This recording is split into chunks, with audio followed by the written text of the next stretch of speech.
Hey everyone, I want to talk to you today about something that I like to call dilution factor thinking.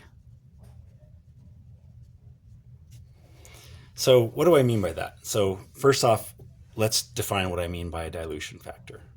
So, let's take the dilution equation m1 v1 equals m2 v2 and rearrange it briefly. So, we'll take m1 and we'll divide both sides by v1, cancel it over there, and we get m1 is equal to m2 times v2 over v1. And so this right here is what I want to define as our dilution factor. So this is going to be a dilution, and your dilution factor is the ratio of v2 to v1. So that's nice for a number of reasons. So if you're thinking, I'm going to take 1 milliliters of something and add it to a 10 milliliter volumetric flask. So I'm going to take my 10 milliliter volumetric flask. I'm going to put 1 milliliter in it, fill it up to the line, 10 milliliters total final volume. Then I have a dilution factor equal to 10 milliliters over 1, or equal to 10. So a couple of things. You can just think simply that I've reduced the concentration of M1 by 10 times. So M1 divided by 10 is equal to M2. Or if I want to calculate M1 from M2, I just M2 times 10 equals M1. So that kind of logic is pretty simple. We're like, okay, why are we talking about that? And I'll sort of get to that. So there's a couple of times when that might become particularly relevant. So the first time I want to think about is, imagine that you completed an analysis. You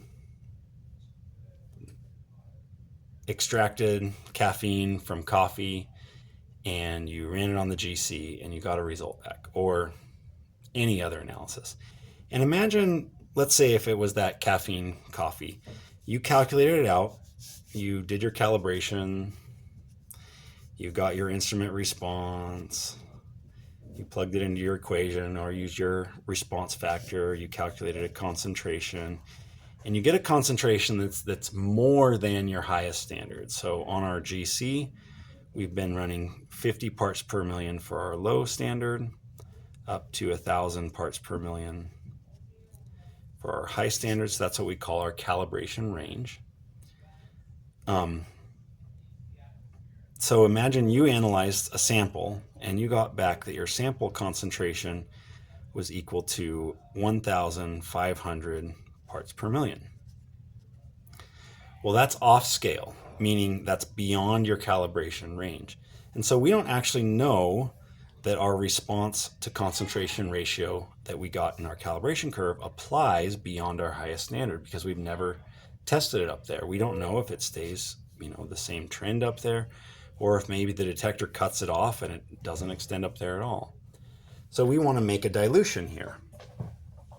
So this is the first place where dilution factor thinking is helpful. So this number, first off, we don't know. It's very, very questionable, that number that came out. That's the whole point. So we don't have an exact concentration to plug into our equation anyway, and we don't want to do that kind of work. We just want to think, by what factor would I reduce this in order to get a concentration that would be on scale? And so since we don't know exactly what it is, it's really hard to say.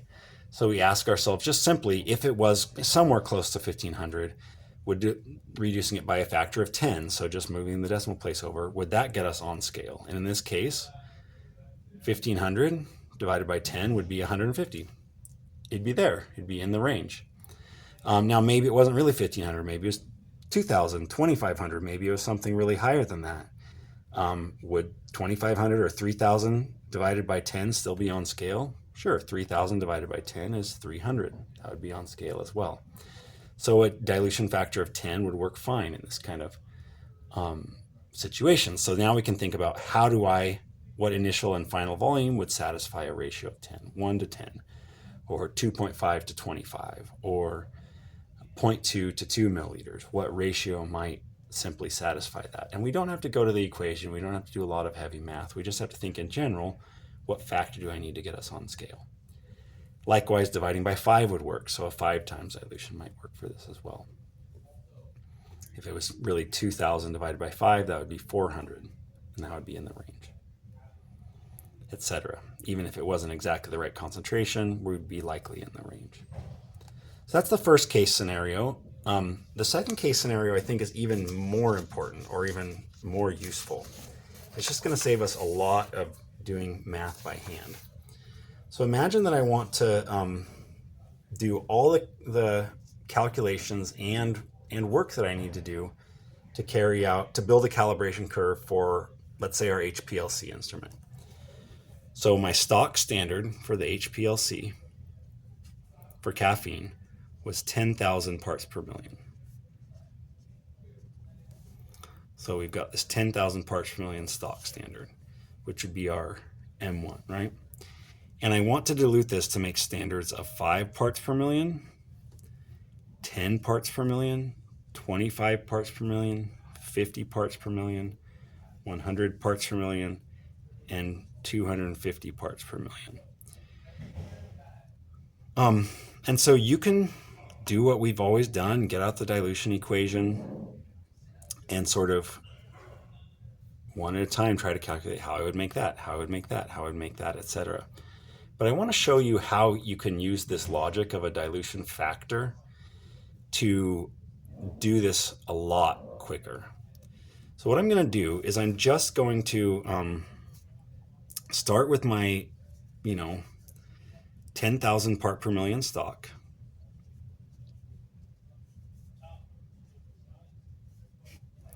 And I'm going to write down volumes here that are simple ratios, like a 1 to 10 ratio, for example, and then see what the outcome concentration would be.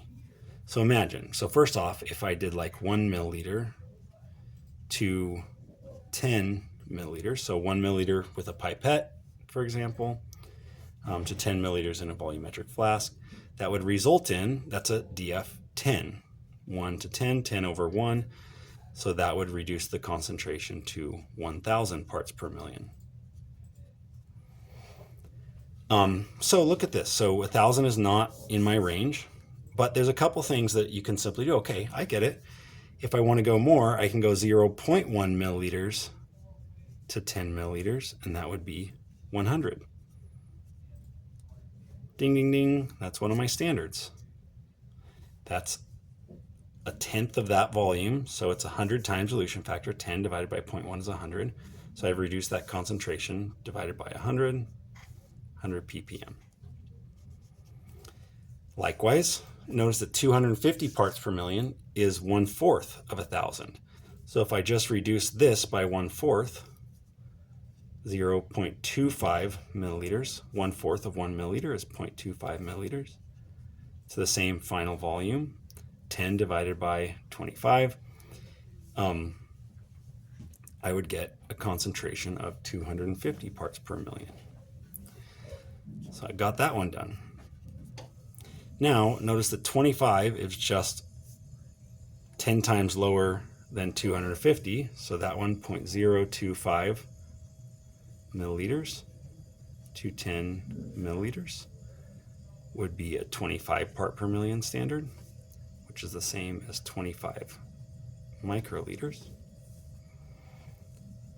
50 is just twice as concentrated as that one, so that's 0.050 milliliters to 10 milliliters would make that standard, or 50 microliters.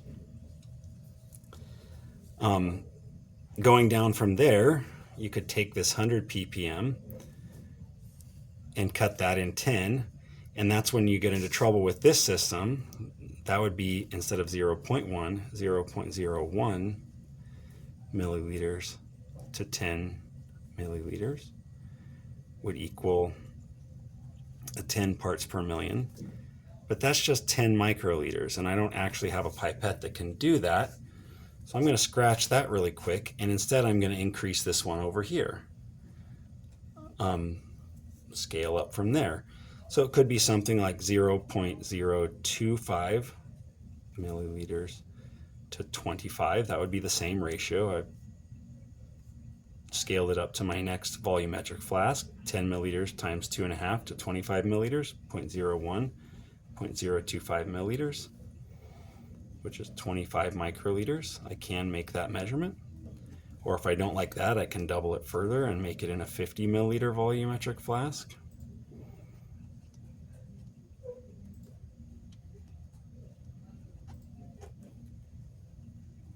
To get my 10 ppm, I'll pick whichever one of those I like. And then you could cut that in half further, 0.025 milliliters to 50 milliliters, keeping this volume the same, but cutting down the amount that I added to get your 5 part per million standard. There are other ways to do this, but the point is that I've quickly reasoned this out without plugging anything at all into my calculator, simply using basic ratios that are contained within that dilution factor kind of thinking. And if you're ever not really confident that you did it right, you could just plug it right back into your M1V1 equation.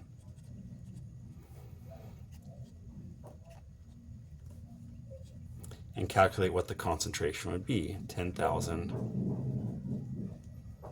parts per million times V1 is 0.025 milliliters divided by V2, 50 milliliters. And you hopefully get that concentration out.